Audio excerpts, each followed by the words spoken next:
আসসালামু আলাইকুম।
আসসালামু আলাইকুম। ওয়ালাইকুম আসসালাম। ভালো আছেন? আলহামদুলিল্লাহ, ভালো আছি। স্যার, আমার ডেটা এন্ট্রির কাজ এসকিউএল ইনজেকশনে স্যার কনসেপ্টটা অনেকটা মাথার উপর দিয়ে যাইতেছে স্যার। এই ক্ষেত্রে স্যার কি করা উচিত?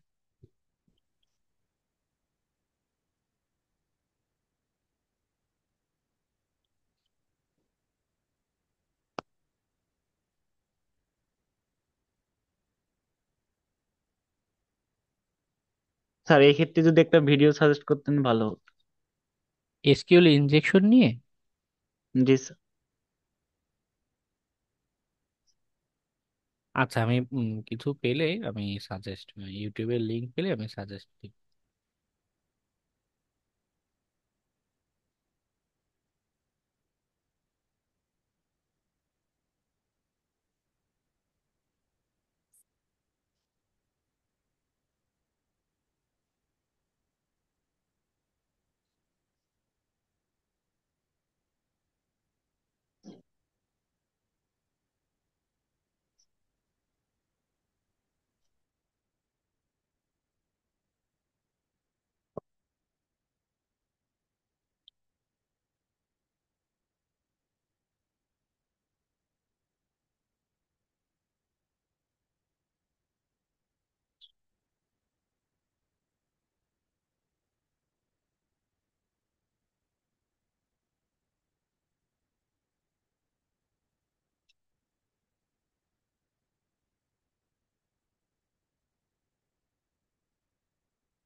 আচ্ছা, 5 জন আছে, আমি অ্যাটেন্ডেন্সটা নেই, বাকিরা আস্তে ধীরে পরে জয়েন করুক।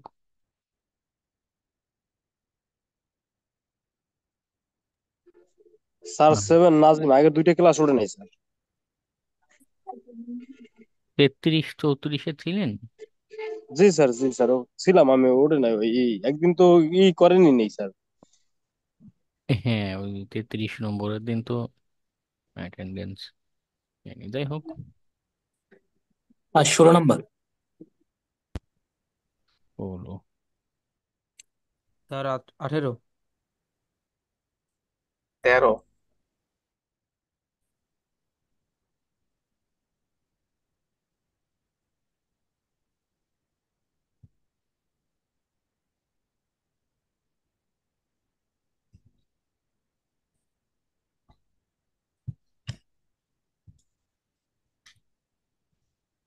আর আছেন কেউ?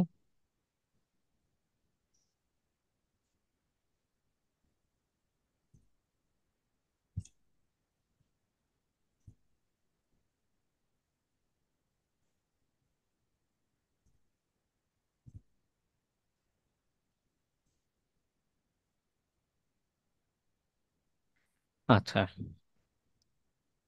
বেসিক্যালি আপনাদের হ্যাকিং এর টোটাল ক্লাস সংখ্যা 36। সেই হিসাবে মানে এটা হচ্ছে আজকে লাস্ট ক্লাসের আগের ক্লাস, নেক্সট দিন লাস্ট ক্লাস হওয়ার কথা। তবে আমি আরেকটা সিস্টেম আছে, সেটা হচ্ছে আপনাদের একটা রিভিউ ক্লাস হয়।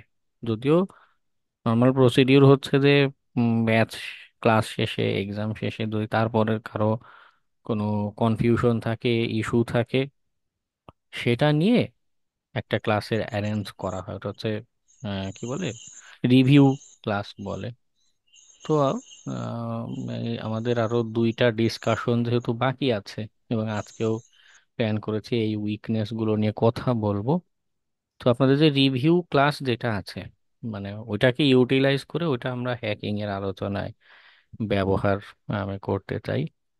তো যেটা দেখা যাবে আজকে, এরপরে আর মানে টোটাল 36টা ক্লাস হওয়ার কথা, সেখানে আরো একটা 37টা ক্লাস আপনাদের নিব। ওকে। তো এই সপ্তাহেই দেখা যাবে আপনাদের ক্লাসগুলো শেষ।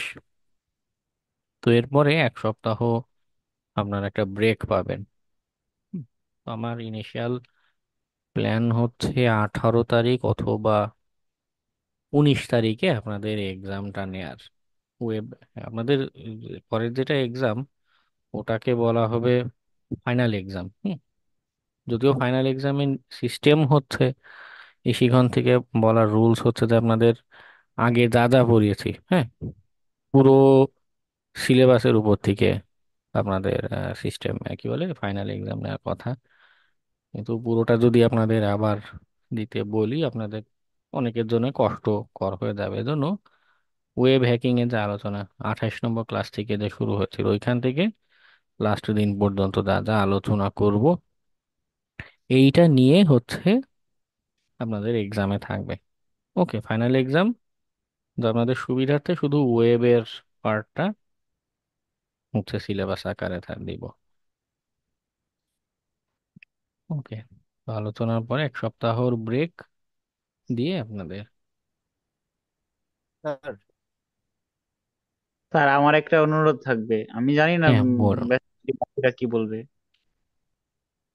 বলুন। স্যার পরীক্ষাটা একটু সহজের মধ্যে দেওয়ার চেষ্টা করেন স্যার। স্যার এর আগের পরীক্ষাটা আমি সিস্টেম অ্যাক্সেস, তো আমি এইগুলোতে অবগত না, যে কারণে অনেকেই দেখছি যতটুকু পারছে সাবমিট করাতে আপনি মার্ক দিচ্ছেন, কিন্তু আমি প্রথম ভাবছি যে সম্পূর্ণ না কমপ্লিট না করলে মার্ক পাবো না, যে কোনো সাবমিট করতে পারি। স্যার 22। আমি চেষ্টা করব যতখানি সহজ দেয়া যায়।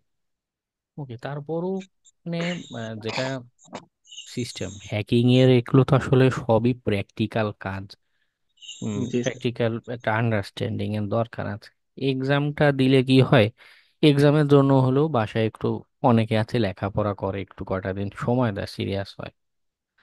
এটা একটা ভালো প্রিপারেশন নেওয়ার জন্য একটা মিডিয়াম লেভেলের ডিফিকাল্টি আমি মানে সবসময় মেনটেন করার চেষ্টা করি। ইজি দিলে যেটা হয়, অনেকেই যে মানে এক্সামের জন্য যে লেখাপড়া করতো, ওই যে হালটা ছেড়ে দেয়।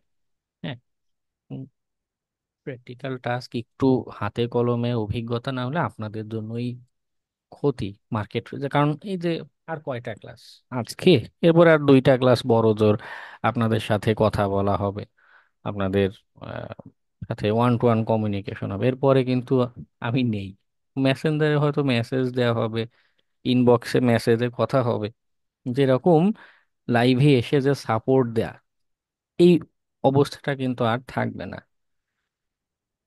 তো ওই স্যার সময়টাতে সিস্টেমের একা একা ক্লাসগুলো কি কিভাবে, একা একা মার্কেট প্লেস বা একটা ক্লায়েন্টের কোয়েরি হ্যান্ডেল করা, তার জন্য একটা টেকনিক্যাল সিকিউরিটি টেস্টিং এর কাজ করে দেয়া, তো একটা লেভেল পর্যন্ত না গেলে এটা আপনাদের জন্যই ক্ষতিকর। পরে গিয়ে দিশাহারা হয়ে যাবেন, কারণ তখন তো আমি নেই, তখন তো একা একা করতে হবে, তখন তো সলভ করতে পারবেন না। ওকে। তো একটু মিডিয়াম ডিফিকাল্টি থাকবে, চেষ্টা করবেন। স্যার আমার অবশ্যই। একটা কথা ছিল। স্যার 34। 34। স্যার আমাকে হৃদয় রহমান, সর্বমোট আপনার ক্লাস কয়টা লেখাপড়ার হবে কি স্যার? অবস্থা?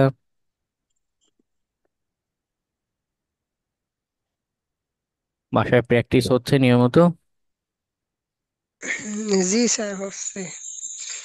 আজকে ধরুন অন্য স্যার কার ইলেভেন। অ্যাকাউন্টে জয়েন করেছেন? লিজা রহমান, আমি দেখে কনফিউজড হয়ে গিয়েছিলাম। ও স্যার আমার ফোনে চার্জ নেই তো, যার কারণে মনে করেন আচ্ছা আচ্ছা। ওখানে আমার বোনেরই দেরি করেছি। আচ্ছা আচ্ছা, অসুবিধা নেই। স্যার 26। মন্ত মন্ডল, লেখাপড়ার কি অবস্থা আপনার? স্যার এখন আমার ভার্সিটি স্টার্ট হয়েছে তো সেজন্য একটু আহ, কম হয়ে গেছে আর কি। ওকে। একটু। স্যার আমার একটা হ্যাঁ। কথা ছিল। হ্যাঁ, আবিদুর রহমান কোনটা বলেছেন খেয়াল নেই, আরেকবার বলবেন?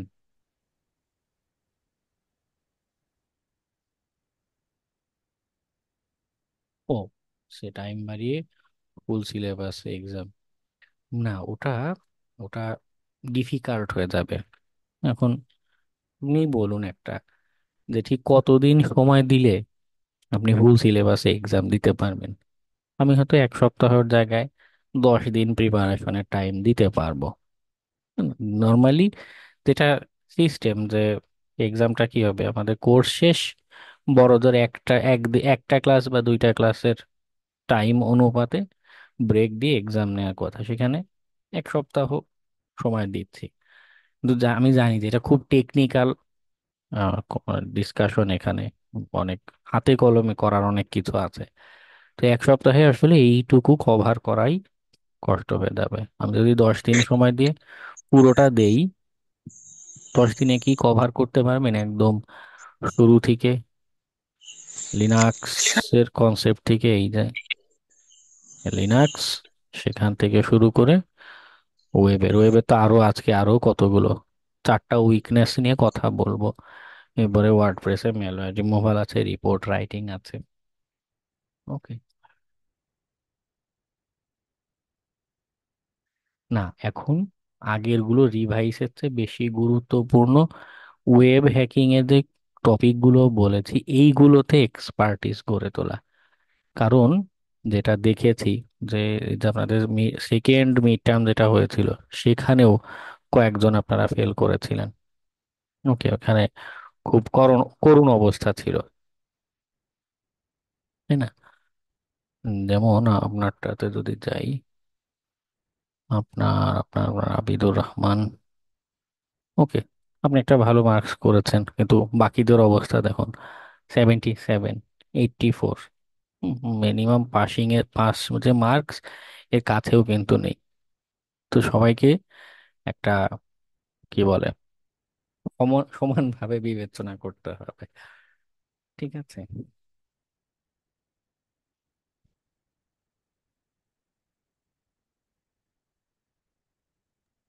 না, আমি নেক্সট উইকে না, নেক্সট উইক হচ্ছে এই সপ্তাহ তো লেগে যাবে পূজার আগে, অর্থাৎ অষ্টমী তো হচ্ছে 11 তারিখ। হ্যাঁ, অষ্টমীর আগেই দেখা যাবে আমাদের ক্লাস শেষ। এরপরে হচ্ছে 1 সপ্তাহ বন্ধ দিয়ে লক্ষ্মী পূজা হচ্ছে 16 তারিখ। লক্ষ্মী পূজারও পরে 18 তারিখে, 18 অথবা 19 তারিখে এক্সামটা আপনাদের নেব। ওকে, মানে পূজার পরেও, পূজার মিষ্টি টিষ্টি সব খাওয়া শেষ হয়ে যাবে, তারপরে এক্সাম দিবেন। আমাদের সর্বমোট কয়টা ক্লাস হবে স্যার? হ্যাঁ, সর্বমোট কয়টা ক্লাস হবে? টোটাল আপনাদের কোর্সের ক্লাস সংখ্যা 36টা।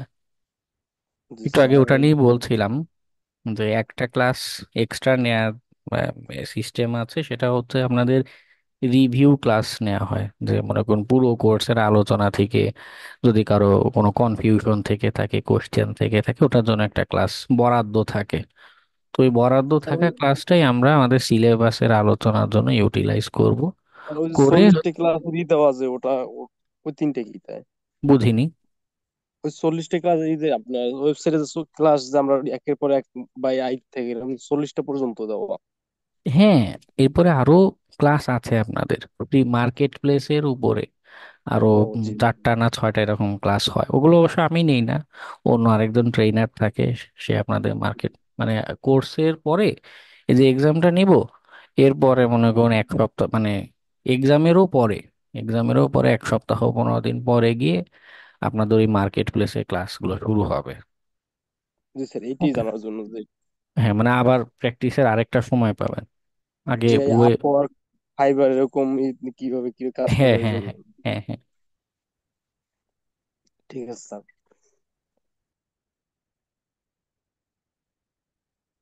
ওকে।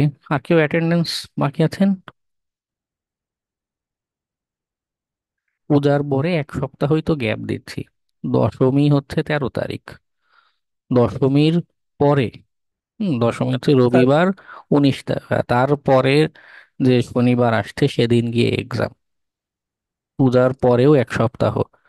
হ্যাঁ। যদি পূজা 13, 14, 15, 16, 1, 2, 3, 4, 5, 6, মানে 6.5 দিন পরে, মানে 7 দিনের 6 ঘন্টা কম সময় পরে গিয়ে আপনাদের এক্সাম। ওকে। যথেষ্ট সময় আছে। ওকে, পূজার আগে ভালো বন্ধ পাচ্ছেন, নো টেনশন।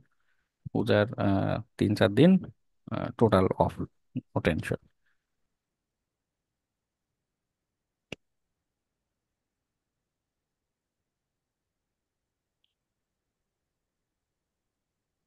পূজার কি বন্ধ থাকবে? হ্যাঁ, সরকারি ছুটি সবসময় পাবেন। তার আগেই আমাদের ক্লাস শেষ হয়ে যাবে। আজকে কি বার?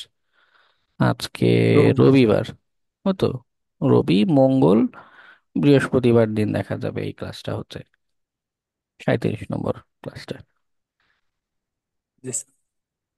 হ্যাঁ, এক্সামে 2টা পার্ট থাকবে। একটা হচ্ছে এমসিকিউ যথারীতি, এবং এরপরে থাকবে প্র্যাকটিক্যাল অংশ। লাইভ একটা টার্গেট দিব, একটা ওয়েব অ্যাপ্লিকেশন। সেখানে এই যে উইকনেস গুলোর আলোচনা করছি ধারাবাহিকভাবে, এরকম বিভিন্ন উইকনেস খোঁজার চেষ্টা করবেন, যে কোন উইকনেসটা পেতে পারি, থাকতে পারে। ওকে।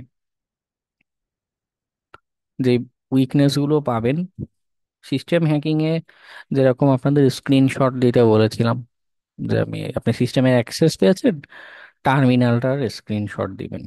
ওকে, ওটা ছিল প্র্যাকটিক্যাল টাস্ক। ওয়েব হ্যাকিং এর ক্ষেত্রে একটু আলাদা। যে অ্যাপ্লিকেশনটা দিব হ্যাক করার জন্য, টেস্টিং এর জন্য, সেখানে কতগুলো উইকনেস থাকবে আমি জানি না।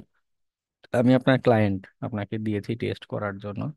একাধিক উইকনেস থাকবে। ওকে। এই যে একাধিক উইকনেস, এক বা একাধিক উইকনেস যে থাকবে, মনে করুন এক্সেসএস ইনজেকশন পেয়েছেন, ওই যে বক্সটা পপ আপ দিচ্ছে সেইটার স্ক্রিনশট নেবেন। মনে করুন ফাইল আপলোড করতে পারছেন, ফর এক্সাম্পল এমন কিছু হলো, ফাইলটা আপলোডের পরে সেটা যে এক্সিকিউট হচ্ছে, সাকসেসফুলি আপলোড হচ্ছে, ওইটার স্ক্রিনশট নেবেন। হ্যাঁ। রিপোর্ট রাইটিং নিয়েও আপনাদের একটা ক্লাস নিব, নো টেনশন। তারপরে আবারও এখন বলে দিই, কারণ যেটা হয় এক্সামের পরে গিয়ে সবাই অভিযোগ করে যে কি এক্সাম সিস্টেম বুঝলাম না। তো জন্য আগে ভাগেই বুঝিয়ে বলছি যে এক্সামের সিনারিওটা কেমন হবে, আপনি কি সাবমিট করবেন, যে উইকনেসটা পাচ্ছেন সেটার প্রমাণ, যে হ্যাঁ এখানে উইকনেসটা এক্সিস্ট করে, এইটা দিয়ে এরকম কিছু এক্সিকিউট করা যাচ্ছে, খুঁজে বের করা যাচ্ছে। ওকে, সেইটা স্ক্রিনশট নিয়ে তারপর সাবমিট করবেন। তো একাধিক স্ক্রিনশট বা একটা স্ক্রিনশট যদি হয়, এবং তার সাথে আমি কিছু জিনিস চাইবো, যেমন স্টেপস টু রিপ্রোডিউস। সেটা কেমন, মনে করুন আমরা বাগ বাউন্টি রিপোর্টের দিকে যদি যাই, বাগ বাউন্টি রিপোর্ট।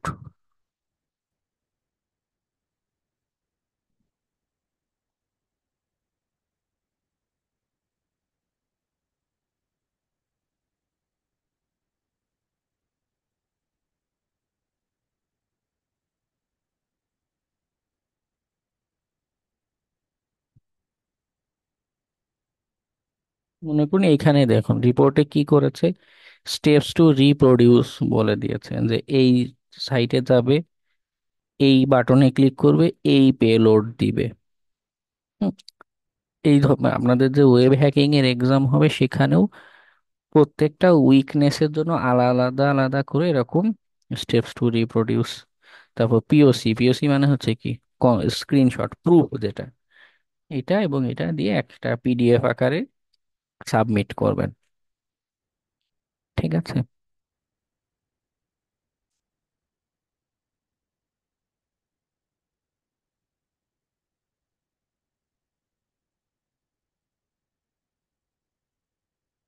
ওকে, লাস্ট দিন এসকিউএল ইনজেকশনের আলোচনা হয়েছে, ওটা থেকে কারো কনফিউশন থাকলে শেয়ার করতে পারেন।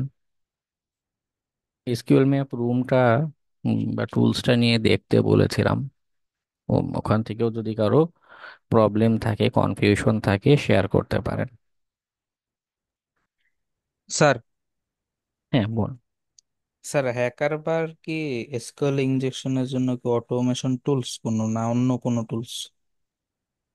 একবার যেটা, জি জি জি, সরি, একবার। একবার অনেক আগে ব্যবহার হতো, কারণ ওই যে ওর ভিতরে কিছু এসকিউএল ইনজেকশনের পেলোড, যেগুলো যেমন আমরা ইউনিয়ন সিলেক্ট বাই যে জিনিসগুলো লিখছি জি স্যার, আমি ওইগুলো আগে থেকে, দিকে বলছি। হ্যাঁ কয়েকটা লেখা, কিন্তু এর ব্যতীত সে আর কিছু করতে পারে না। তো সেই তুলনায় বার্ব সুইটটা আপনার জন্য আরো ভালো। যদি আপনার মনে হয় যে আমি এরকম পেলোড, এসকিউএল ইনজেকশনের পেলোড ট্রাই করতে থাকবো, কোনটা কাজ করে, সেক্ষেত্রে একবারে তো আপনি প্রত্যেকবার ক্লিক করে পেলোড সিলেক্ট করে তারপরে ইনজেক্ট করে করে ট্রাই করতে হচ্ছে। বার্ব সুইটের রিপিটারে অথবা বার্ব সুইটের ইন্ট্রুডারে এই কাজটা আপনি আরো ভালোভাবে এবং খুব দ্রুত, এফিশিয়েন্টলি করে ফেলতে পারেন। তো যার কারণে হ্যাকবার একসময় ভালো ছিল, কিন্তু এখন হ্যাকবারের চেয়ে বার্ব সুইটটা আমাদের বেশি কাজে লাগে। বার্ব সুইটের ব্যবহারটা একবার বুঝে গেলে দেখবেন হ্যাকবারের চেয়ে বার্ব সুইটটা সহজ এবং বেশি সুবিধা দেয়।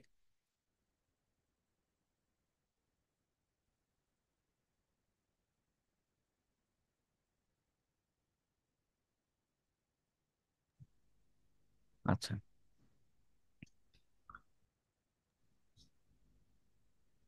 আজকে আমরা স্যার, আরো কয়েকটা উইক, হ্যাঁ বলুন। এসকিউএল ম্যাপে এটার কোনো শর্টকাট আছে?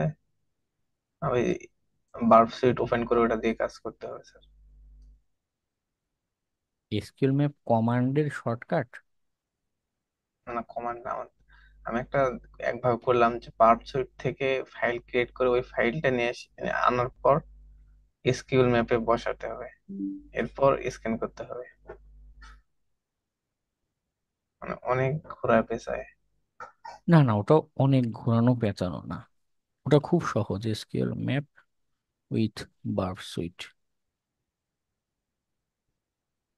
মাঝে মধ্যে কি হয়, আমরা যে রিকোয়েস্টটা পাঠাচ্ছি, হুম, সে যে যাচ্ছে এইচটিটিপি রিকোয়েস্টে বেশ কিছু হেডার ভ্যালু পাস হয়।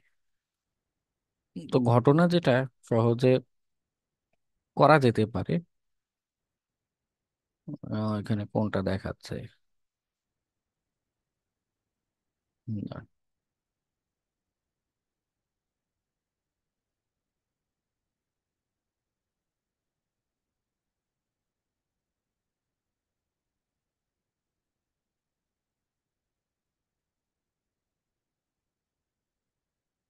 এই যে যে রিকোয়েস্ট গুলো আমরা পাঠাচ্ছি, এখানে হেডার ভ্যালু, যেমন এখানে কুকি হেডার, যেটা এইখানে এসকিউএল ইনজেকশনে ট্রাই করছে, তো এই ভ্যালু এর সাথে আনুষঙ্গিক আরো বেশ কয়েকটা অথরাইজেশন, অথেন্টিকেশনের টোকেন টোকেন অনেক কিছু পাস হতে পারে। তো এগুলো ছাড়া এসকিউএল ম্যাপে যদি আমরা ট্রাই করি, অনেক সময় দেখা যাবে আমাদের এটা কাজ করবে না। সেজন্য বেটার হচ্ছে এই যে রিকোয়েস্টটাতে যাচ্ছিল, রাইট বাটন ক্লিক করলে এই রিকোয়েস্টটা, যে সেভ এর অপশন আসে, রিকোয়েস্টটাকে আপনি একটা ফাইল আকারে সেভ করে রাখবেন। এই রিকোয়েস্টটা, এইচটিটিপি রিকোয়েস্টটা যে সেভ করে রাখেন, এইটা এসকিউএল ম্যাপে শুধু চিনিয়ে দিলেই হয়। এসকিউএল ম্যাপে গিয়ে আপনি যেই ফাইলটা দিচ্ছেন, সেই ফাইলটার লোকেশন বলে দিবেন এসকিউএল ম্যাপ, ওই এইচটিটিপি হেডার ধরে ধরে হেডার গুলো, ভ্যালু গুলো এক পজিশনে রেখে এরপরে আক্রমণটা চালাবে। সিম্পল হিসাব, এবং ওটা ক্ষেত্র বিশেষে বেশ এফিশিয়েন্ট হয়ে থাকে। ওকে। অনেক জায়গায় শুধু ইউআরএল দিলে দেখা গেল টার্গেটে অ্যাটাক হচ্ছে না বা অ্যাটাক সাকসেসফুল হচ্ছে না।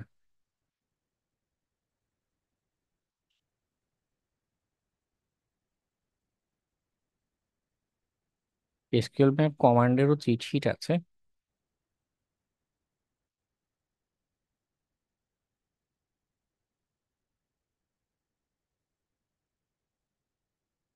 সব কমান্ড মুখস্থ রাখার কোনো দরকার নেই, যাবেন। স্যার ওটা তো ম্যান ম্যান দিলে ম্যান এসকিউএল দিলেই তো হয়ে যায়। হ্যাঁ, মেন দিলেও হয়, বা আপনি যদি এরকম কালারফুল বা আরেকটু দেখতে চান আরো কিছু এক্সাম্পল সহ, হুম, যেমন এই যে একটু আগে বার্ব সুইটের যে উদাহরণটা বললাম, বার্ব সুইটের রিকোয়েস্ট ফাইলটা একটা ফাইল আকারে সেভ রাখবেন। এসকিউএল ম্যাপে কমান্ড দেওয়ার সময় -r বলে পাশে ওই রিকোয়েস্ট ফাইলটা মেনশন করে দেবেন, এসকিউএল ম্যাপ -r, এরপরে রিকোয়েস্ট ফাইল দিলে কি হবে, ওই বার সুইটের যে রিকোয়েস্ট যাচ্ছিল এইচটিটিপি, ওই ফাইল অনুযায়ী অ্যাটাকটা চলতে থাকবে। তো এখানে বিভিন্ন এক্সাম্পল এক্সাম্পল দেওয়া আছে, এরকম একটা ফলো করতে পারেন কমান্ডের ক্ষেত্রে।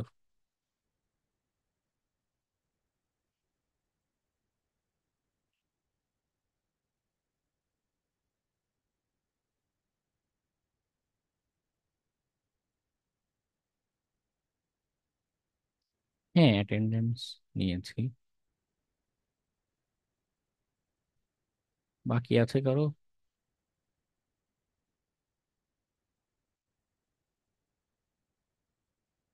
21। আচ্ছা, আমার একটা কল আসছে, হ্যাঁ আমি ঠিক 1 মিনিট পর ব্যাক করছি।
ওকে, আমরা আলোচনায় যাই।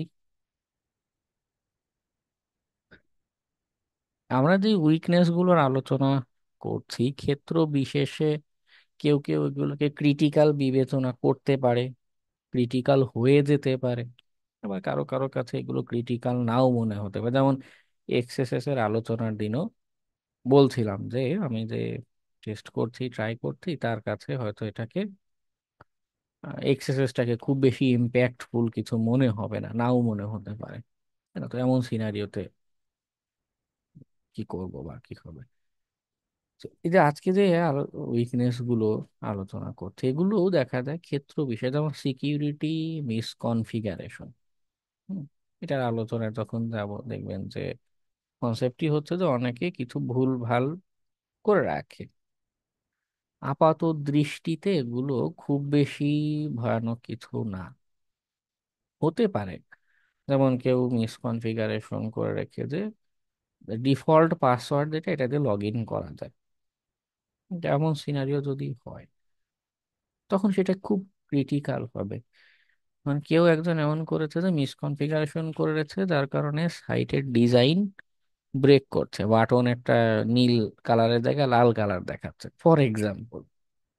তো আপনাকে তখন বুঝতে হবে যে এই উইকনেসটা, আমি বলছি উইকনেস, কিন্তু নিজেকে তার পজিশনে একবার কল্পনা করতে পারেন যে তার বিজনেস পার্সপেক্টিভে, তার জায়গায় যদি আমি থাকতাম, আমি এই উইকনেসটাকে কিভাবে দেখতাম। এই উইকনেসটা আমার কি কি ক্ষতি করতে পারে, আমার বিজনেসের কি কি ড্যামেজ করতে পারে, হ্যাঁ, এইভাবে চিন্তা করাটা দরকার। ওকে, এর আগেও যে ফাইল আপলোড, এসকিউএল ইনজেকশন, হ্যাঁ, ব্রোকেন অথেন্টিকেশন, যা যা আলোচনা করেছি সবগুলোই আমরা যখনই রিপোর্ট করতে যাচ্ছি বা উইকনেস খুঁজে পাচ্ছি, আমার তখন সেকেন্ড যেটা কোশ্চেন আসবে যে এটার তার পার্সপেক্টিভে ইম্প্যাক্ট কতখানি, কেমন। ওকে, এমনিতে এগুলোর সুদূর প্রসারী প্রভাব আছে। দেখা যাবে যে মাল্টিপল উইকনেস একসাথে করে, দুই তিনটা উইকনেস, যেমন ফাইল আপলোডের যে ক্লাসটা নিয়েছিলাম, আপনাদের খেয়াল আছে যে ফাইল আপলোড উইকনেসটা, আমি সেখানে ম্যালিশিয়াস ফাইল আপলোড করতে পারছি। একটা সিনারিও এমন হলো, উইকনেসের চেইন আপটা কিভাবে হয় সেটা নিয়ে যদি বলি, মনে করুন একটা উইকনেস ফাইল আপলোড করতে দিচ্ছে, আমি হয়তো পিএইচপি রিভার্স শেল আপলোড করার মতো উপায় নাই, আমি আপলোড করতে পারিনি। হ্যাঁ, রিভার্স শেল আপলোড করার মতো উপায় নেই, আমি সিম্পল এইচটিএমএল ফাইল আপলোড করতে পারছি সর্বোচ্চ বাইপাস করে এতটুক, বা এইচটিএমএল যদি বিবেচনা করি, তখন চেইন আপটা কিভাবে করা যায়।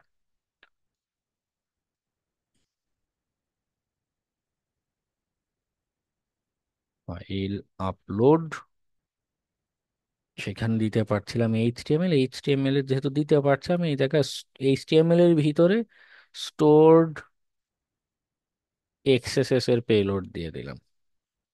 তখন কি হচ্ছে, একটা উইকনেস নর্মাল এইচটিএমএল ফাইল আপলোডের সুযোগ দিচ্ছিল, কিন্তু শুধু এইচটিএমএল ফাইল দিয়ে তো আসলে খুব বেশি কারো ক্ষতি করা যায় না, তাই না? আমরা আমরা নিজেরাও এইচটিএমএল সম্পর্কে একটু হলেও জানি, কোর্সের শুরুতে আলোচনা করেছি। শুধু এইচটিএমএল দিয়ে আহামরি ক্ষতি করার মতো ক্যাপাসিটি নেই, কিন্তু সেইখানে যদি আমি স্টোরড এক্সএসএস এর পেলোড দিয়ে দিই, এরকম স্ক্রিপ্ট ট্যাগ দিয়ে দিই, একটা কিছু লিখে দিই, তখন কিন্তু সেটা কি হবে, মানুষের জন্য ক্ষতির কারণ হয়ে দাঁড়াতে পারে। ওকে, যত আলোচনা করছি, যত উইকনেস, সবগুলোরই প্রথমে বিজনেস ইম্প্যাক্ট তাদের পার্সপেক্টিভে কেমন হবে এটা বোঝা দরকার, আর ক্ষেত্র বিশেষে চেইন আপের দরকার পড়ে। এই যে বিশেষ করে নিচের যে তিনটা উইকনেস, ওদের ক্ষেত্রে এই কথাগুলো খুব প্রযোজ্য। আচ্ছা, ওটাতে যাচ্ছি তার আগে ফাইল ইনক্লুশনটা যেহেতু আগে রেখেছি, আমরা ফাইল আপলোড নিয়ে দেখেছিলাম, ফাইল রিলেটেড আরেকটা উইকনেস হয়ে থাকে ফাইল ইনক্লুশন, এর আলোচনাটা আগে করে ফেলি। ওকে, এটার একটু প্র্যাকটিক্যাল ডেমনস্ট্রেশন ইম্প্যাক্ট বোঝার চেষ্টা করব, পরে গিয়ে নিচের তিনটা উইকনেস একটা একটা করে আমরা বোঝার চেষ্টা করব। ঠিক আছে, ইম্প্যাক্ট কি ফাইল ইনক্লুশনের, কেন এটা নিয়ে জানবো তার আগে প্র্যাকটিক্যালি দেখে আসি ফাইল ইনক্লুশন জিনিসটা কি, কেমন লাগে। ওকে,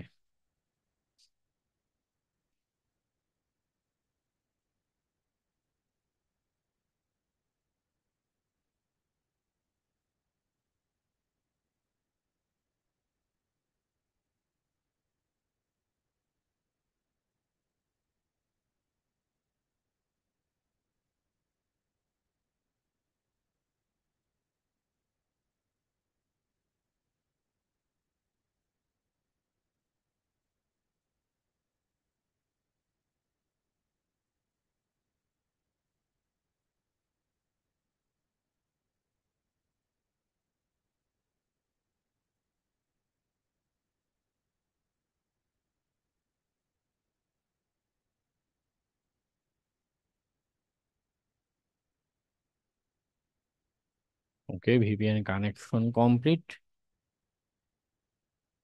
টার্গেট আসলে তার উপরে আমরা ফাইল ইনক্লুশনের কনসেপ্ট ব্যবহার করব।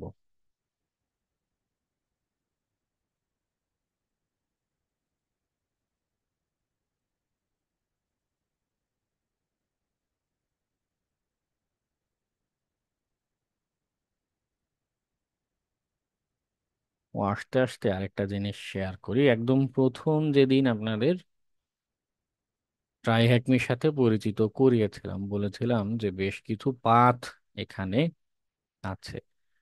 ওয়েব হ্যাকিং রিলেটেড একটা ভালো পাথ হচ্ছে ওয়েব ফান্ডামেন্টালটা।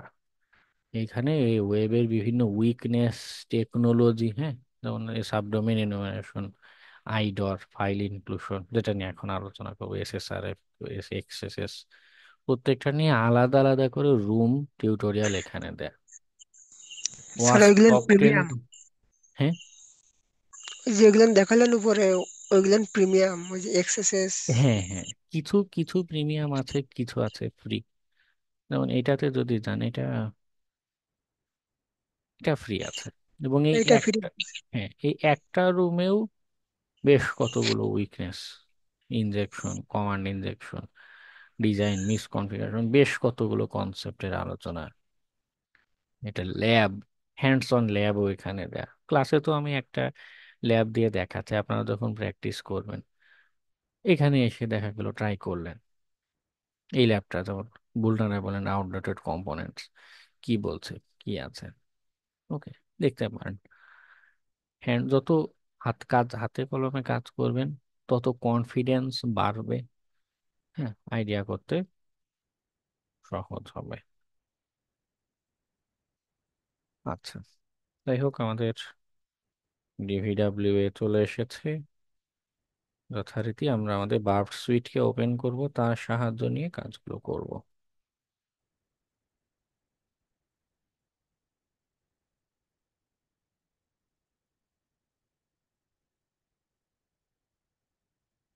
প্রক্সি, ওপেন ব্রাউজার,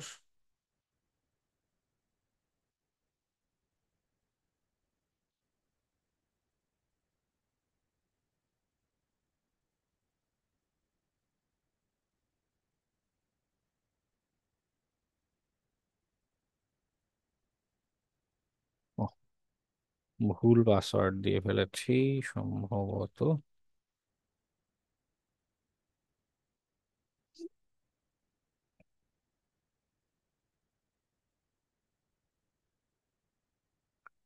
আমরা ফার্স্টে লেভেলটা রিডিউস করে নেই বোঝার সুবিধার্থে, কি হতে পারে, ফাইল ইনক্লুশনে যাই।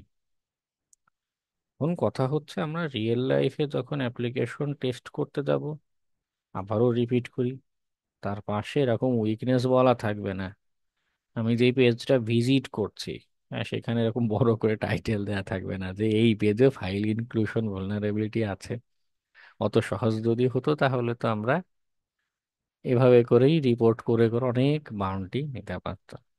তো আপনি কোনো সাইটে গেলে কি দেখতে পাবেন, সিম্পলি কিছু লিংক, কিছু ইনপুটের জায়গা। আবার আরেকটা বিষয় হলো, যেমন এইখানে ইনপুটের জায়গাটা কি, ফাইল 3 ডট, আপনাদের মনে আছে আইডরের কনসেপ্ট পড়েছিলাম। এখানে আইডর কি হতে পারে না? অবশ্যই হতে পারে। ফাইল 2 দিলে আমাকে সেকেন্ড ফাইলটা শো করতে। এবার এটা তো আমার ইনপুটের একটা জায়গা, এইখানে এসকিউএল ইনজেকশন হতে পারে না, সেটা হতে পারে।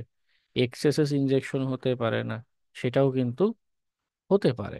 স্ক্রিপ্ট অ্যালার্ট 1, একই ইনপুট ফিল্ডে মাল্টিপল উইকনেস থাকতে পারে। হুম, এখানে আসছে না, কারণ ফাংশনালিটিটা কি করছে এখানে, আমার ও হচ্ছে ফাইলের তথ্য শো করছে, এখানে ফাইল 2 এর তথ্য শো করছে, ফাইলকে নিয়ে আসছে। কোনো ইনপুট দিলে সেটার আউটপুট এখানে দেখাচ্ছে না, ডাটাবেস থেকে সে শুধু ফাইল নিয়ে আসছে, নাথিং এলস। সিস্টেম থেকে ফাইল নিয়ে এসে দেখাচ্ছে। আমরা ট্রাই করতে পারি অনেক কিছু, কিছু কিছু ক্ষেত্রে থাকতেও পারে যে একটা ইনপুট ফিল্ড, সেইখানে মাল্টিপল উইকনেস আছে, আবার কোনোটাই নেই, এমনও হতে পারে।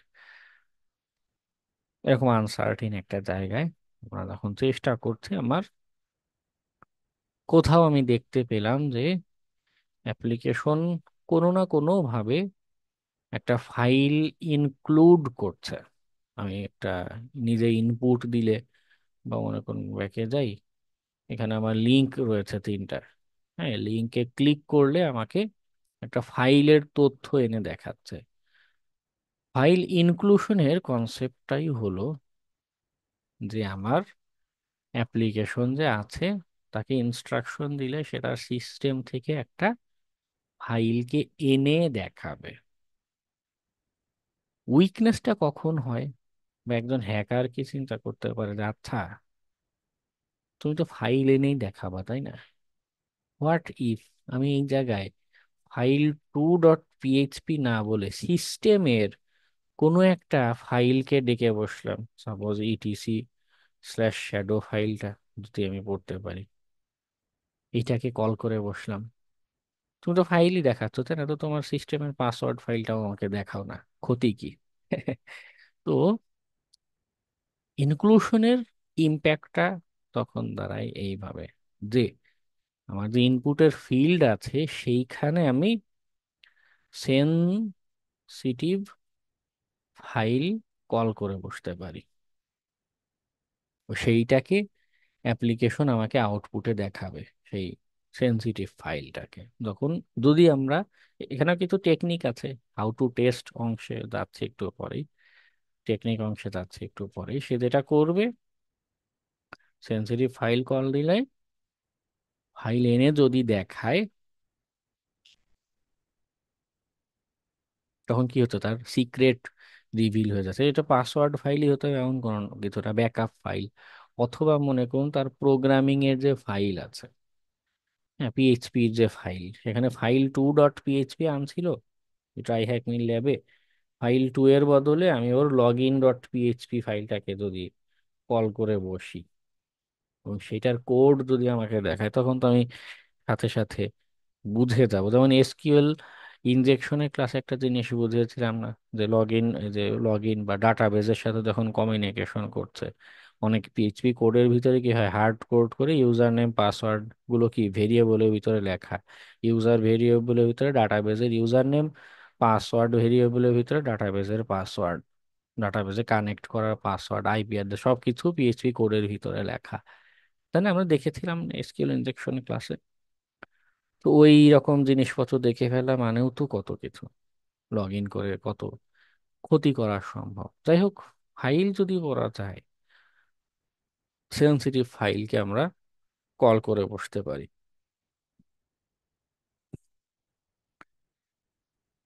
ইটিসি পাসওয়ার্ড একটা সেন্সিটিভ ফাইল, ইটিসি শ্যাডো একটা সেন্সিটিভ ফাইল, উইন্ডোজের ক্ষেত্রে এরকম কিছু সেন্সিটিভ ফাইল আছে।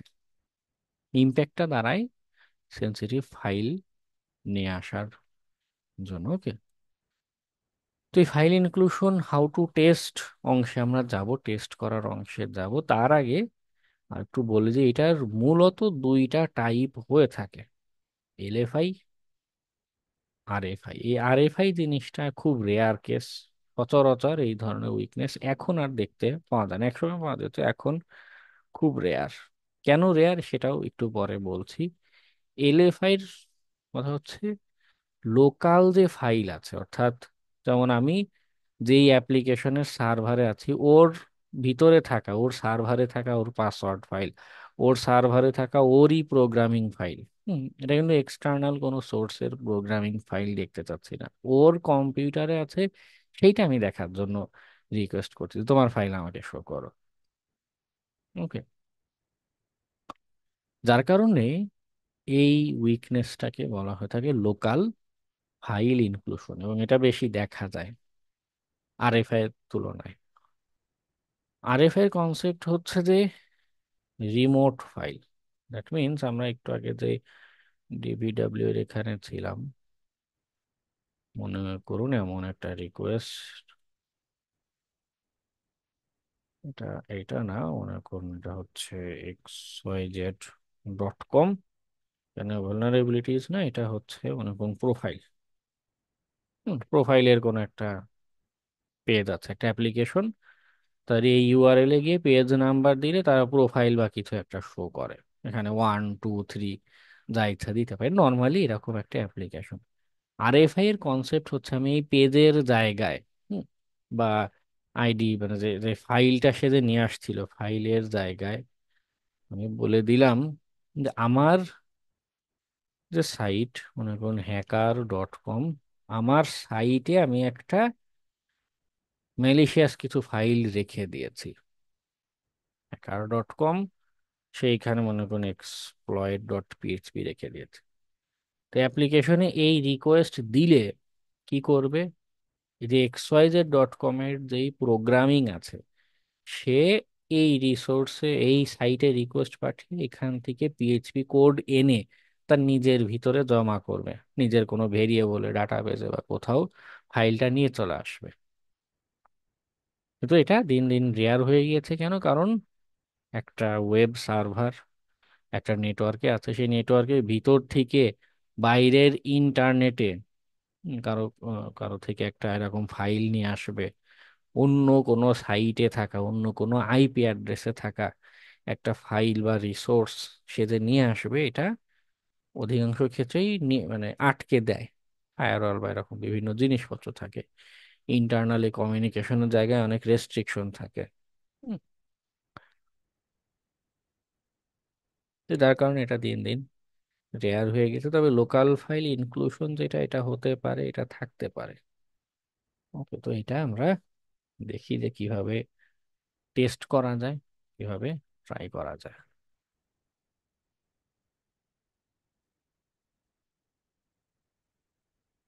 তো ফাইল ইনক্লুশনের আগে আরেকটা কনসেপ্টে যাব। আমাদের টার্মিনালে কনসেপ্ট আছে একটা, যেমন আমি এখন আছি কোন ডিরেক্টরিতে, ডাউনলোড ডিরেক্টরিতে, সেইখানে আমার টার্মিনাল অন করেছি, তাই না? আমি যদি আমাদের লিনাক্স টার্মিনাল এবং উইন্ডোজেরও কিন্তু টার্মিনাল আছে, উইন্ডোজের পাওয়ার শেল আছে। আপনারা মাঝে মধ্যে নিজেরা উইন্ডোজের সিএমডি তে গিয়ে বিভিন্ন কমান্ড দেন, উইন্ডোজের ভিতর যে পাওয়ার শেল আছে সেখানে কমান্ড দেয়া যায়।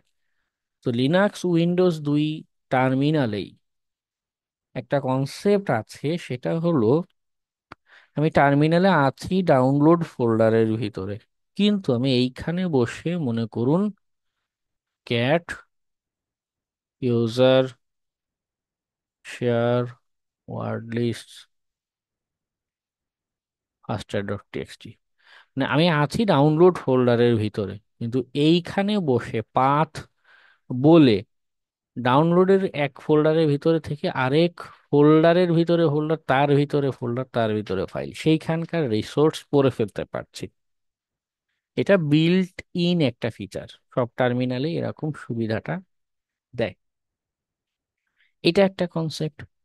আরেকটা বিষয় হলো যে আমরা লিনাক্সে একটা জিনিস শিখেছিলাম, যেমন আমি এখন আছি পিডাব্লিউডি ডিরেক্টরিতে, আমি সিডি স্পেস ডট ডট যদি দেই আমাকে এক ঘর পিছনে নিয়ে যাচ্ছে, তাই না? ডট ডট দিলে আমাকে পিছনে নিয়ে যাচ্ছে। আবার যদি আমি কোনো পাথ বলে দেই যে আমি আছি এক ফোল্ডারে, কিন্তু অন্য অমুক আরেক ফোল্ডারের ভিতরে কোনো ফাইল আছে সেটা পড়তে চাই, হ্যাঁ, দুইটা কাজ একসাথে করা সম্ভব এক টার্মিনালে। ডট ডট দিয়ে ব্যাকে যাওয়া সম্ভব, এক ফোল্ডার থেকে আরেক ফোল্ডারে মুভ করা সম্ভব, আবার অন্য ফোল্ডারের পুরো পাথ বললে সেটার ফাইল রিড করে ফেলা সম্ভব। এটা আমাদের বেসিক লিনাক্সের কনসেপ্ট। এই তো আমরা লিনাক্সের টার্মিনালের বেসিক যে কাজ করা যায় সেই কনসেপ্ট। তো এই যে আমাদের অ্যাপ্লিকেশনটা এখানে রান হচ্ছে, আহ, ওর এখানেও কি হচ্ছে,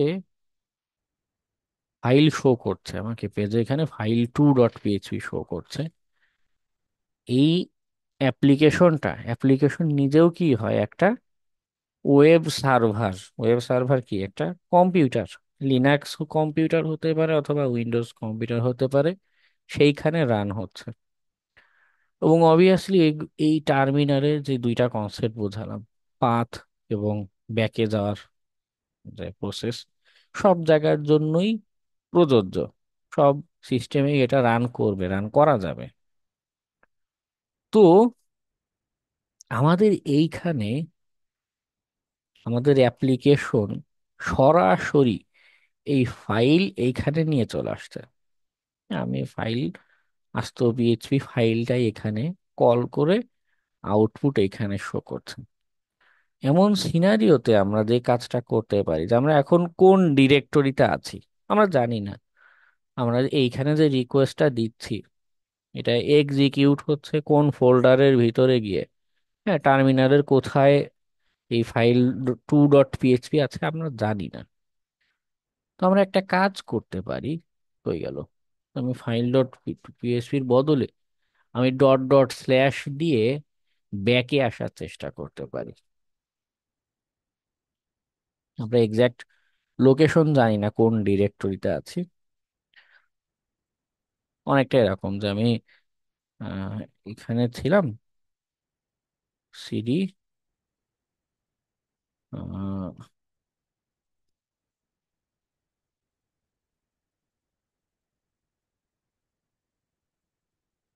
স্ল্যাশ হোম, যেই পাথ বলছি সেইখানে আমাকে ব্যাক করে নিয়ে যাচ্ছে। আমি ডট ডট কই গেল, ডট ডট স্ল্যাশ দিলে কি হচ্ছে, ব্যাকে নিচ্ছে। ব্যাকে নেওয়ার পরে আমি বলছি তো আমাকে ইটিসি পাসওয়ার্ড যে ফাইল আছে এইটা নিয়ে আসো, এটার কন্টেন্ট আমাকে দেখাও, এইখানে আমাকে নিয়ে যাও। ওকে, ডট ডট স্ল্যাশ দিলে আমাকে এক ঘর ব্যাকে নিচ্ছে। মনে করুন ফর এক্সাম্পল আমরা ডাউনলোডস ফোল্ডারের ভিতরে আছি, ডট ডট স্ল্যাশ দিলে আমাকে ডেভিড ফোল্ডারে নিয়ে গেল। সেইখানে বসে আমি বলছি আমাকে ইটিসি স্ল্যাশ পাসওয়ার্ড ফাইলটা দেখাও, দিয়ে দেখি কি হয়। সে দেখাচ্ছে না কিছু।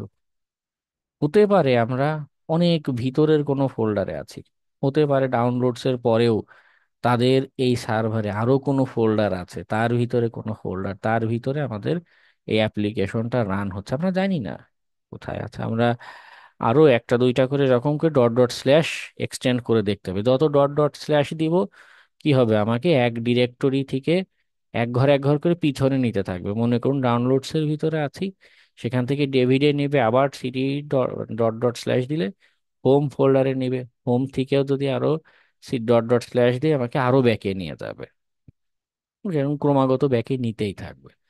যেহেতু এইখানে অ্যাপ্লিকেশনের পিছনে কি হচ্ছে আমরা কি জানি?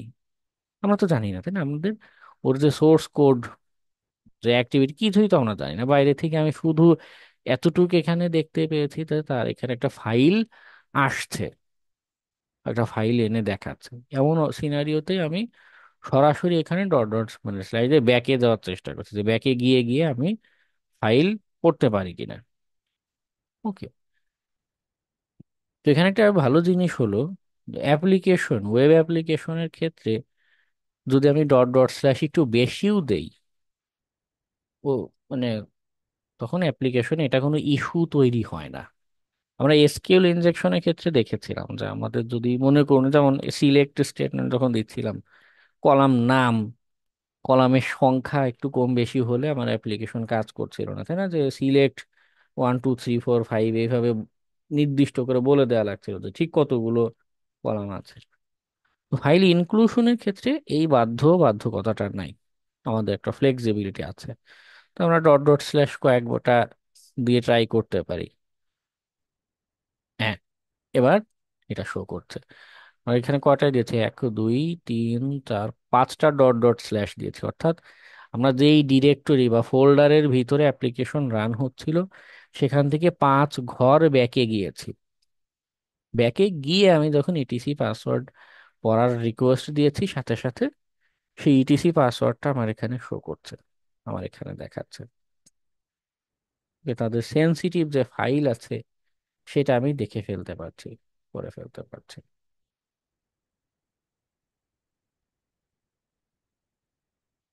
তো অনেক এক্সাম্পলে ইটিসি পাসওয়ার্ডটাই দেখায়, এবং বিভিন্ন বাগ বাউন্টি রিপোর্টেও দেখবেন এই ধরনের ফাইল পড়ার চেষ্টা করে। কারণ হলো, প্রথমত আমার একটা প্রমাণ লাগবে যে হ্যাঁ এখানে উইকনেস আদৌ এক্সিস্ট করে। দ্বিতীয়ত, এই যে উইকনেস, আমি একটু আগেও বলছিলাম যে উইকনেস থাকলেই সবাইকে যে সেটাকে ঠিকভাবে বিবেচনা করবে, তাদের জন্য ইম্প্যাক্টফুল বিবেচনা করবে, এটা কিন্তু না। আপনার কাছে উইকনেস, তার কাছে সেটা উইকনেস নাও মনে হতে পারে। তো এই যে ফাইল ইনক্লুশন এর মাধ্যমে বিজনেসের জন্য হুমকি, বিজনেসের জন্য ক্ষতিকর এমন কিছু একটা দেখা যাচ্ছে, করা যাচ্ছে, তো শ্যাডোটা কি আসে, এটিসি শ্যাডোটা আসে না, এটিসি পাসওয়ার্ডটা আসে। বিজনেসের জন্য হুমকি এমন একটা কাজ করা যাচ্ছে, দেখা যাচ্ছে। এখানে সরাসরি পাসওয়ার্ড নেই, তারপরেও কেন এটা সেন্সিটিভ, কারণ হলো পাসওয়ার্ড না থাকলেও তার সার্ভারে যে ইউজার নেম গুলো আছে সেগুলো আমি এখানে দেখতে পাচ্ছি। উবুন্টু নামের ইউজার নেম আছে। হুম, তারপরে ল্যান্ডস্কেপ, নো বডি নামের ইউজার নেম আছে, ডাটা নামের ইউজার নেম, কিছু এই যে ডাটা নিউজ, এগুলো হচ্ছে সিস্টেমের নিজস্ব ইউজার নেম। লোকেশন, হ্যাঁ, বেশ কিছু ইনফরমেশন আমি এখান থেকে পেয়ে যেতে পারি। এটা হয়তো সেকেন্ডারি আক্রমণে কাজে লাগবে। আবার আরো কিছু ফাইল, সেন্সিটিভ ফাইল আছে, ইটিসি পাসওয়ার্ড ব্যতীত সে সকল সেন্সিটিভ ফাইল যদি আমি পড়তে পারি, সেগুলো হয়তো সেকেন্ডারি কোনো আক্রমণে ফার্দার ইউজ করা যাবে বা যেতে পারে। ওকে,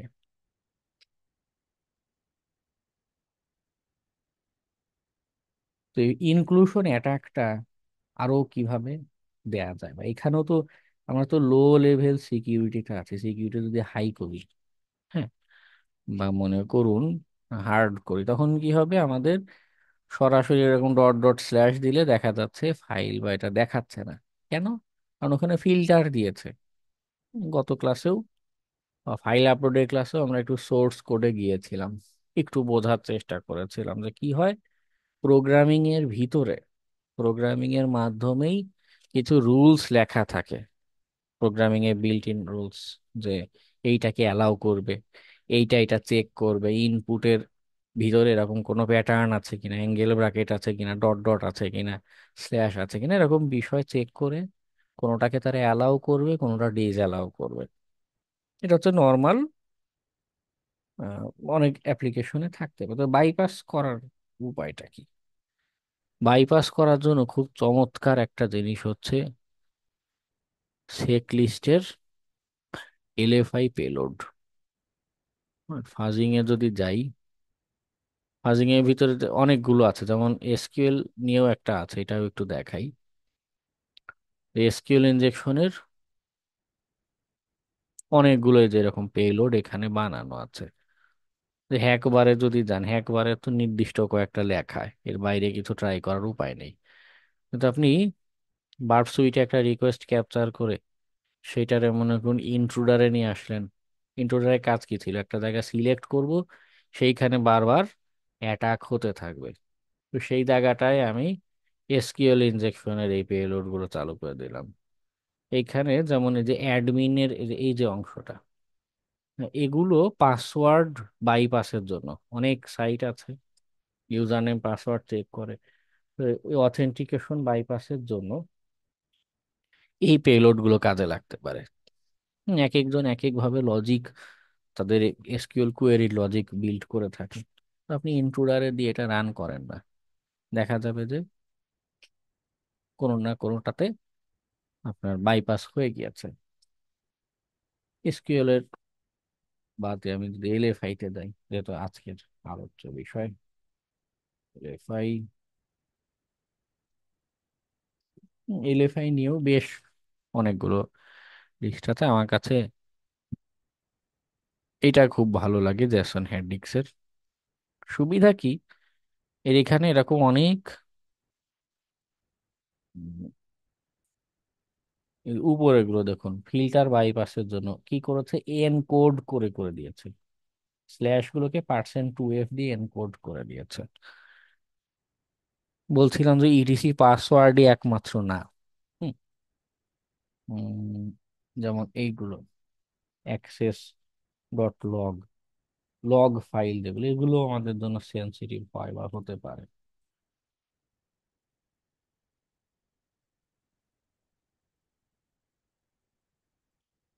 আচ্ছা, ওর এখানে অ্যাক্সেস ডট লগ নেই, লগ ফাইল নেই, কিন্তু কোনো কোনো অ্যাপ্লিকেশনে হতে পারে সেই ইটিসি পাসওয়ার্ড ফাইলটা রিড করার পারমিশনই দেয়নি। অন্য আরেকটা ইরর লগ, অ্যাক্সেস লগ, এগুলো একই সাথে সেন্সিটিভ প্লাস উইকনেস যে আছে সেইটারও প্রমাণ করবে।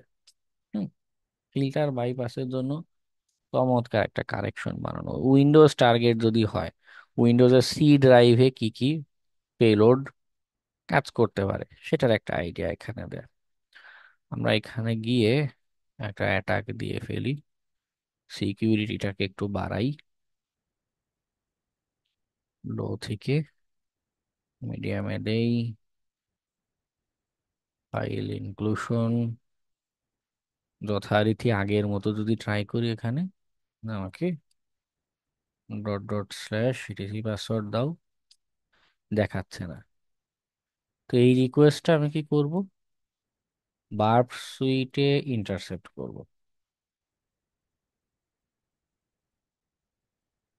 ইন্টারসেপ্ট হলো এইটাকে আমি এবার ইন্ট্রুডারে নিব। ইন্ট্রুডারের কাজ কি, যে লোকেশন সিলেক্ট করে দিব, পজিশন সিলেক্ট করে দিব, সেইখানে সে আক্রমণ করতে থাকবে। আর বাকি সব হেডার টেডার সব আগের মতোই থাকবে, থাকুক। ইটিসি পাসওয়ার্ডটা হাইলাইট করে টার্গেট অ্যাড করে দিলাম। আর পেলোডের জায়গায় এই যে এলএফআই যে পেলোড আছে এগুলো ট্রাই দিয়ে দেব। ওকে, এখানে অনেকগুলো আছে, 929টা, দেই সবগুলো।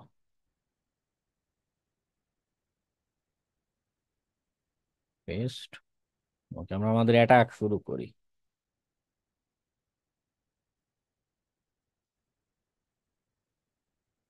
সবগুলোই 200 ওকে আসছে। আমি এখানে যদি যাই রেসপন্সে, তো দেখা, ও আরেকটা বিষয় সেটা হচ্ছে আমাদের এইখানে ক্লাসে যখন দেখালাম ইটিসি পাসওয়ার্ডের আউটপুট এই ওয়েবের পেজেই শো করছিল।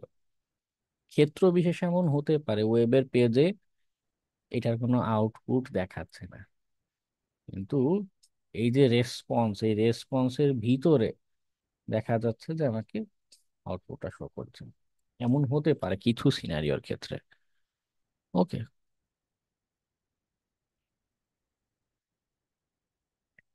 সবগুলো স্ট্যাটাস 200 আছে এখন পর্যন্ত, একটা 400 দেখাচ্ছে। এটা কি বলছে, 400 ব্যাড রিকোয়েস্ট। ওকে, আর লেংথ কোনোটার পাল্টেছে, লেংথ 3580 সব। একটার হচ্ছে উম, বড় থেকে ছোট দেই, 4840 একটা আমরা পেয়েছি। এটা লেংথ বেশি, তাই না? রিকোয়েস্ট সবগুলো স্ট্যাটাসই 200, লেংথ বেশি, 3580 বেশি। এবং রেসপন্স যদি খেয়াল করি দেখা যাচ্ছে যে হ্যাঁ, আমাদের রিকোয়েস্ট গিয়েছিল কি রকম এনকোডেড। এটা যদি আবার ডিকোডারে পাঠাই, একসাথে কত কিছু করা যায় দেখুন। ডিকোডার, স্মার্ট ডিকোড, এই যে ইটিসি পাসওয়ার্ড লেখাটাকে মূলত এই লেখাটা মাঝখানে একটা স্ল্যাশ এক্সট্রা দিয়ে এবং এই ডট ডট স্ল্যাশ গুলোকে এনকোড করে আমাদের কি করছিল, পেলোডে লেখা ছিল, পাস করছিলাম। এইটা কাজ করেছে, এটা দিয়ে ফিল্টার বাইপাস হয়েছে এবং এটিসি পাসওয়ার্ড যে ফাইল আছে সেটা আমার এখানে শো করছে। তাদের সেন্সিটিভ ফাইল আছে সেটা আমি দেখে ফেলতে পারছি। উপরেরটাও সেম, এটা যেরকম বিশাল লম্বা টু, সব এনকোড করে দিয়েছে, বাইপাস হয়ে গিয়েছে। ওকে, আচ্ছা, এই অ্যাটাকটা আমরা কেটে দিই। ডিসকার্ড কিভাবে অ্যাটাকটা দেয়া যেতে পারে একটা আইডিয়া হলো আশা করি, যে এলএফআই কিভাবে দিতে পারি, ফিল্টার যদি থাকে অ্যাপ্লিকেশনে সেটা বাইপাসের চেষ্টা কিভাবে করতে পারি।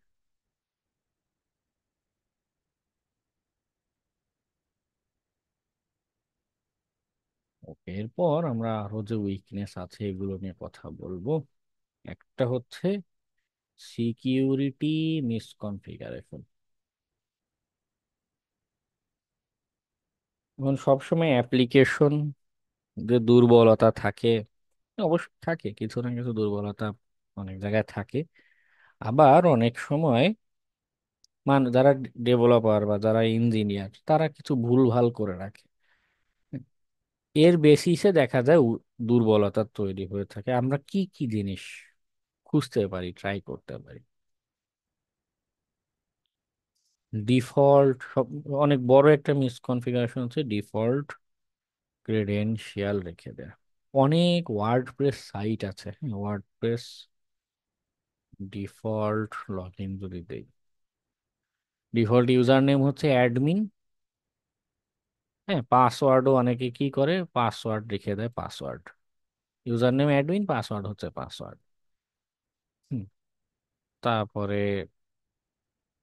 জুমলা, জুমলাও একটা সিএমএস। এখানেও ডিফল্ট ইউজার নেম অ্যাডমিন। মনে করুন আমার যে টার্গেট, সে কিছু একটা পাসওয়ার্ড না হয় সেট আপ করেছে, জুমলা যখন ইনস্টল করেছে নিজে একটা পাসওয়ার্ড দিয়েছে ঠিক, ডিফল্ট ভাবে এখানে একটা ইউজার তৈরি হয়, একটা অ্যাপ্লিকেশন নিজেই সাজেস্ট করে যে অ্যাডমিন নাম করে। অনেকে আছে এটাই রেখে দেয়, পাল্টায় না। তার উচিত ছিল অ্যাডমিন পাল্টে, মনে করুন আরিফ হোসেনের নামের ওয়েবসাইট, সে ইউজার নেম অ্যাডমিন না লিখে ইউজার নেম কি করবে, আরিফ নাম রাখবে।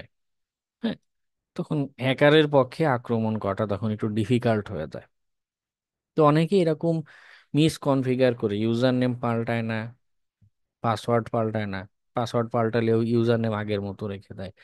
এই ডিফল্ট ক্রেডেনশিয়াল গুলো অনেকে এনাবল রেখে দেয় বলে আমাদের জন্য অ্যাটাক করা সহজ। সার্চ ফর গ্রেড, এবং কার জন্য করব, যেই টেকনোলজিটা আমাদের টার্গেট রান করছে, টেক স্ট্যাক, তারা যে টেকনোলজি রান করছে অ্যাপ্লিকেশন বা যে ব্যাক এন্ডে যা প্রযুক্তি রান হচ্ছে, ওই related credential, default credential, default account, এগুলো আমরা খোঁজার চেষ্টা করব। ওকে, যদি পাই তার বেশিসে একটা আক্রমণ হবে।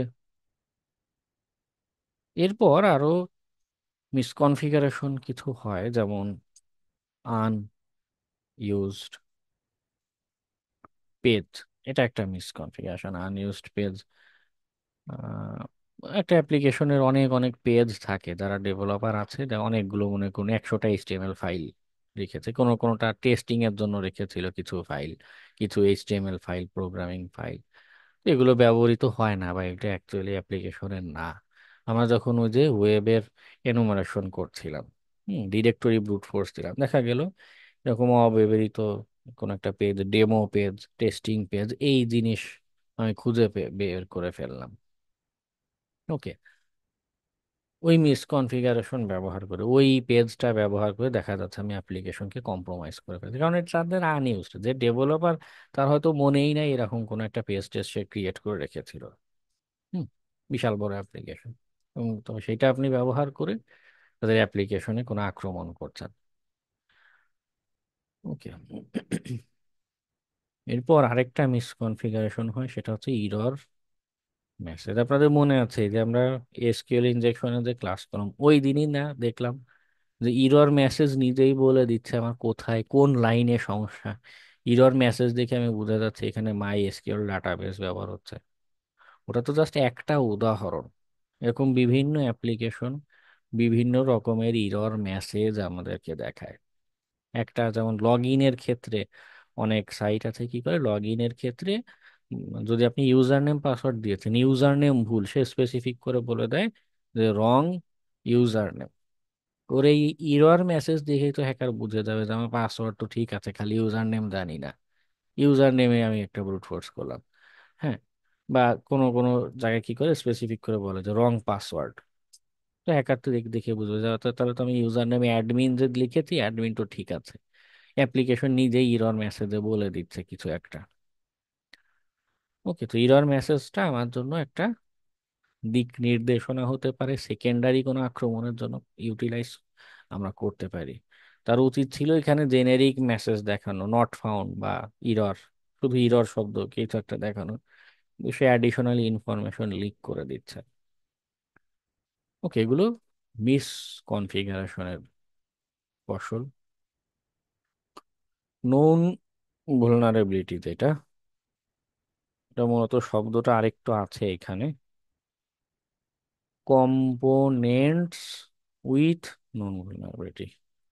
এটা কনসেপ্ট হচ্ছে এই যে আমরা সিস্টেম হ্যাকিং এর সময়ও সিভিই খুঁজতাম না, সিভিই, এক্সপ্লয়েট, এই যে ওয়েব অ্যাপ্লিকেশন এদেরও কিন্তু সিভিই হয়, এসকিউএলআই সিভি যদি খুঁজি। হ্যাঁ, এসকিউএল ইনজেকশন রিলেটেড অনেক সিভিই আছে, এক্সএসএস রিলেটেড অনেক সিভিই আছে। তো আমাদের টার্গেট, সে যেই ভার্সনের কি বলে প্রোগ্রামিং ল্যাঙ্গুয়েজ ব্যবহার করছে, ফ্রেমওয়ার্ক ব্যবহার করছে, ওই রিলেটেড সিভি যদি পাই, সাপোজ সে পিএইচপি ফাইভ ব্যবহার করছে। ফর এক্সাম্পল PHP 5 এর সিভি যদি সার্চ করি, এই রিলেটেড অনেক সিভি পাবো। এই উইকনেস গুলো তো আমি ট্রাই করতে পারি, পারি না? এগুলো তো উইকনেস। আমাকে যে ম্যানুয়ালি এসকিউএল ইনজেকশন দিতে হবে তাও তো না। দেখা যাচ্ছে এই এই ভার্সনের একটা সিভি বলছে, আগে কেউ রিসার্চ করে অলরেডি এরকম একটা পেয়ে রেখেছে, এই কুকি অংশে কি করতে, ইনসিকিউর কুকি কি একটা, আচ্ছা দেখো এটা। তো এই ধরনের উইকনেস তো সম্ভব, তাই না? তারা যে প্রযুক্তি ব্যবহার করছে এইখানে কম্পোনেন্টস উইথ নোন vulnerability থাকতে পারে। তারা যেই ফ্রেম ওয়ার্ক, লাইব্রেরি, এগুলো যাই ব্যবহার করছে, আমরা এনুমারেশন ফেজে বা টেস্টিং ফেজে যা যাই পাবো, সবগুলোরই কোনো না কোনো উইকনেস থাকতে পারে। আমরা খুঁজবো, এটা এই অপশন বাদ দিব কেন? হ্যাঁ, যদি ওই রিলেটেড উইকনেস থাকে আমরা ট্রাই করব। আবার অনেকে আছে ব্যাক ডেটেড বিভিন্ন সফটওয়্যার ব্যবহার করে, সফটওয়্যার অ্যাপ্লিকেশন রান করে থাকে তাদের অ্যাপ্লিকেশন, ওয়েব অ্যাপ্লিকেশন রান করার জন্য। এগুলোও আমাদের টার্গেট হতে পারে। আমরা দিলাম এখানে, আমরা লাইব্রেরি ফ্রেমওয়ার্ক এগুলো ধরে এই কাজে অবশ্য অটোমেটেড স্ক্যানার গুলো অনেক সময় এই জাতীয় জিনিসপত্র ভালো বের করে দেখাতে পারে। এখানে তো মাথা খাটানোর জিনিস কম, দেখা যায় যে সহজেই খুঁজে বের করা যায় ভার্সনের তথ্য দিয়ে, সিভি ডাটাবেস থেকে নিয়ে আসার কাজ। এরপর আসে ক্রিপ্টোগ্রাফিক ফেলিয়ার। এটাও ইন্টারেস্টিং। আপনাদের সেই ক্রিপ্টোগ্রাফি ক্লাসের কথা মনে আছে? কি হয়, আমাদের আইডেন্টিটি বোঝানোর জন্য বিভিন্ন ম্যাথমেটিক্যাল ওয়েতে জেনারেটেড সংখ্যা, ভ্যালু, এগুলো দিয়ে কমিউনিকেশন করে। অনেকেই এই যে অ্যাপ্লিকেশনে যখন কমিউনিকেশন করছে বা করছিল, হ্যাঁ, এই যে এখানে যে ভ্যালু গুলো পাস হয়, যেমন এইখানে কুকিতে একটা ভ্যালু পাস হচ্ছে, এইটা এই এই এইচটিটিপি হেডারের ভিতরে যে ভ্যালু গুলো পাস হচ্ছে, তথ্যের যে আদান প্রদান হচ্ছে, এইগুলো আমাদের জন্য দরকার। আমি যদি এখানে যাই, রিপিটারে পাঠাই, কিভাবে চেক করতে পারি? আচ্ছা, এখানে সিকিউরিটি ইম্পসিবল বলছে, সিকিউরিটি লো যদি করে দেই, হ্যাঁ,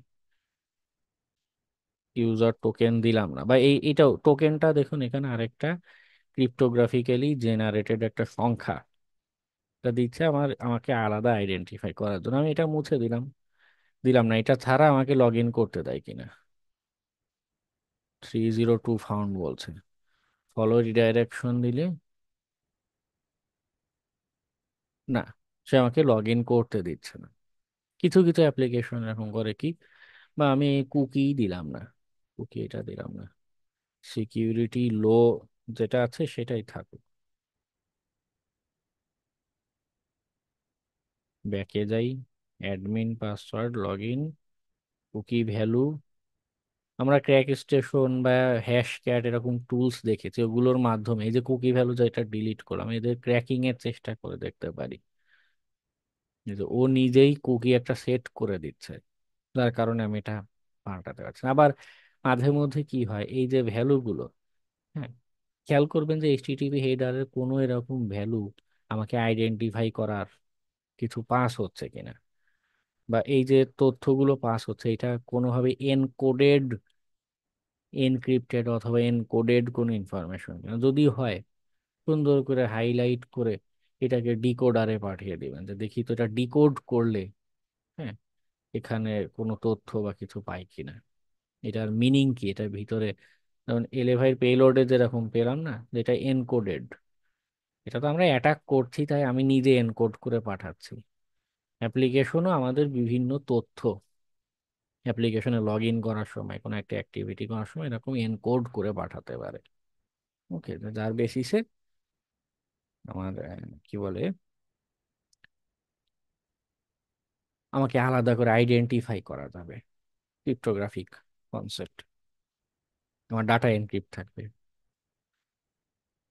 তো এই জায়গাতে আমরা এরকম পসিবল অ্যাটাক গুলো দিতে পারি, ডিকোডের চেষ্টা করতে পারি, ডিলিটের টোকেন বা ক্রিপ্টোর যে ক্রিপ্টো ভ্যালু ডিলিটের চেষ্টা করতে পারি, ডিকোড করে দেখার চেষ্টা করতে পারি, হ্যাঁ, ডিক্রিপ্টের চেষ্টা করে দেখতে পারি যে এই ভ্যালুটার ভিতরে কোনো অর্থ আছে কিনা,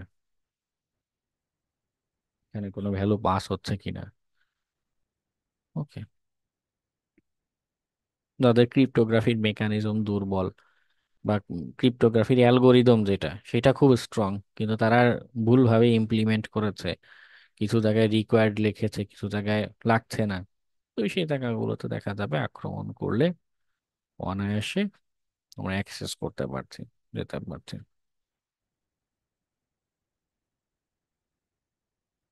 ওকে, তো আমরা জানলাম বেশ কয়েকটা আরো উইকনেস নিয়ে। তো শুরুর দিকে একটা জিনিস আমি বলছিলাম যে কিছু ক্ষেত্রে এগুলো আপনি যদি শুধু একটা এরর মেসেজ দেখে এটা রিপোর্ট করে দেয়, কিছু এরর মেসেজ খুব সেনসিটিভ, এখানে সোর্স কোড টোড অনেক কিছু লিক হতে পারে। আবার কিছু এরর মেসেজ দেখা যাবে যে না, শুধুই একটা এরর মেসেজ বলছে যে মাই এসকিউএল এর অত নম্বর লাইনে প্রবলেম। তো এটা পেলেই এগুলো রিপোর্ট করা যাবে না। সেক্ষেত্রে আপনি আহ, যে যে টিপসটা বললাম, আগে নিজেকে তার পজিশনে নিয়ে চিন্তা করুন যে এই ইরর মেসেজ আমার বিজনেস, আমার প্রতিষ্ঠানের একটা অ্যাপ্লিকেশন এমন ইরর মেসেজ দেখাচ্ছে, এটার কোনো আমার বিজনেসে কোনো ইম্প্যাক্ট আছে কিনা। যদি ইম্প্যাক্টফুল না হয় সেক্ষেত্রে চেষ্টা করবেন এই যে উইকনেস গুলো, হ্যাঁ, মিসকনফিগারেশন, নন vulnerability, এগুলো ইউটিলাইজ করে ফার্দার কোনো অ্যাটাক করা যায় কিনা। এখানে আমি হয়তো ডিকোড করে পেলাম যে আমার একটা ভ্যালু, আমার user name for example base 64-এ এনকোড করে আমার ইউজার নেম পাস হচ্ছিল, ইউজার নেম মনে করুন জাইদ পাস হচ্ছিল। ওকে, বেস 64 এনকোড করে যাচ্ছিল, এটা আমি ডিকোড করে আমি ইউজার নেম অ্যাডমিন লিখে এইটাতে আমি আবার নিজে বেস 64 এনকোড, মানে আমি নিজে একটা নাম পাল্টে সেইটারে বেস 64 এনকোড করে এরপরে রিকোয়েস্ট পাঠালাম, আমাকে অ্যাডমিন হিসেবে লগ ইন করতে দেয় কিনা। হ্যাঁ, জাইদ ছিল, বেস 64 এনকোড হয়ে ডাটাটা পাস হচ্ছিল, বার্ব সুইটে দেখে ফেললাম, বার্ব সুইট থেকে ডাটাটা নিয়ে আমি আমার মতো ইউজার নেম পাল্টে সেইটারে বেস 64 এনকোড করে পাঠালাম, নিজের মতো পাঠালাম। যদি এটা নেয় তখন কি হচ্ছে, আগে শুধু ডিকোড করে তথ্য পাচ্ছিলাম যেটা বেস 64 ইউজার নেম, এখানে আমি কি করলাম, ফার্দার অ্যাটাকের চেষ্টা করলাম যে এই তথ্যকে সামহাও ম্যানিপুলেট করা যায় কিনা, এইটাকে পাল্টে আর কিছু অ্যাক্সেস করা যায় কিনা, আর কোনো অ্যাক্টিভিটি করা যায় কিনা। ওকে, তো কিছু উইকনেসের ক্ষেত্রে আমাদের ফার্দার অ্যাটাকের দরকার আছে।